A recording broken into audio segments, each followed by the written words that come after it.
Hey, I'm just getting ready to make some eggplant right now, and I want to make sure that we have room because I want to plant a few plants of these, more than we normally do this year. What is it?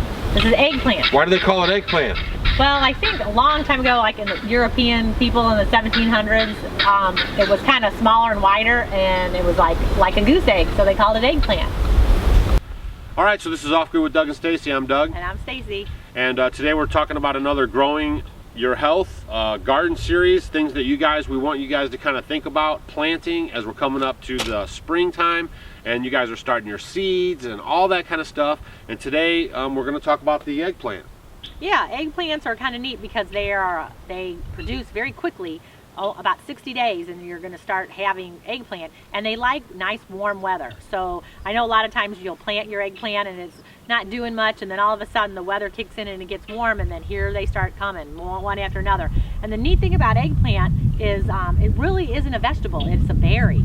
It comes from a flower, and then it just keeps producing from that. So it kind of has a lot of characteristics as like a tomato. It's in the nightshade family, same as the tomato, right? Definitely.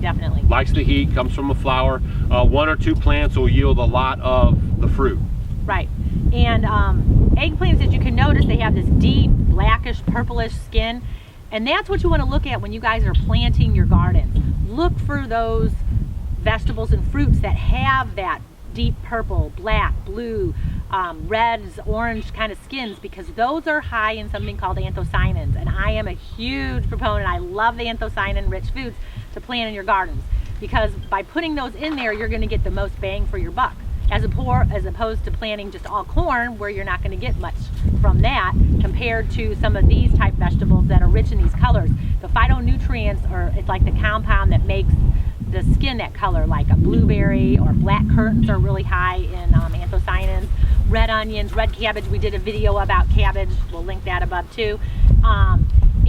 Those kind of plants, like a lot of the tomatoes that we plant, I do the cherry tomatoes, the black cherry tomatoes, and a lot of the tomatoes that are darker, because you're getting much more of the anthocyanins. So when you look at those different vegetables and fruits, then you're getting more of that. And then, believe it or not, we're talking about corn. When you get the blue corn or blue popcorn, that's really high in anthocyanin too. So anything that you get that have that deep pigment is what's going to be so wonderful for your health. That's why we always tell you guys, the richer the color of the food, the better it is for you. Yes, it's just way skyrocketed, way up there when you do the anthocyanins. And then the cool thing I think about the eggplant is we live here in the United States, and I guess in the 1950s is when it started to get more popular here. So it's not a really new type vegetable or fruit, because really it's a berry. It's not a vegetable. But it just started to get popular about the 1950s. So you're seeing more and more people cook with it. You see a lot of Mediterranean type cooking. I'm going to get ready and make something here that we'll have a video on very shortly to show you some different ways that you can utilize this. So basically, you guys, we're bringing you this information so you guys can plan your gardens, and we're just trying to help you guys plan your gardens in ways that are going to benefit your health, right?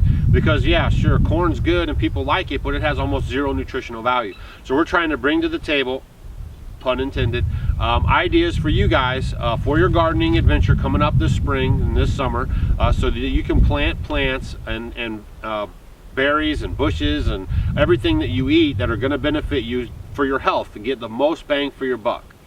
That's right. And then eggplant also is really high in vitamin B6 and fiber and lots of other vitamins and minerals, and B6 especially is good for your adrenal function. I know a lot of people are suffering from adrenal problems, for your nervous system, so just something that's great you could add to the table.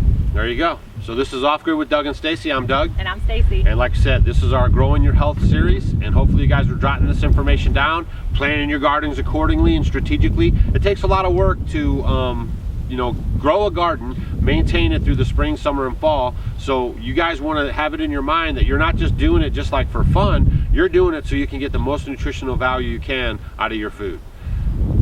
That's right. And make sure when you plant these, you don't need to plant a ton of them because they're going to keep producing. So if you're not sure, just plant one plant, but we only just do a couple of them and we're fine. In the next video you'll see about the eggplant. We'll be showing you guys kind of an idea of what you could use the eggplant for in a dish.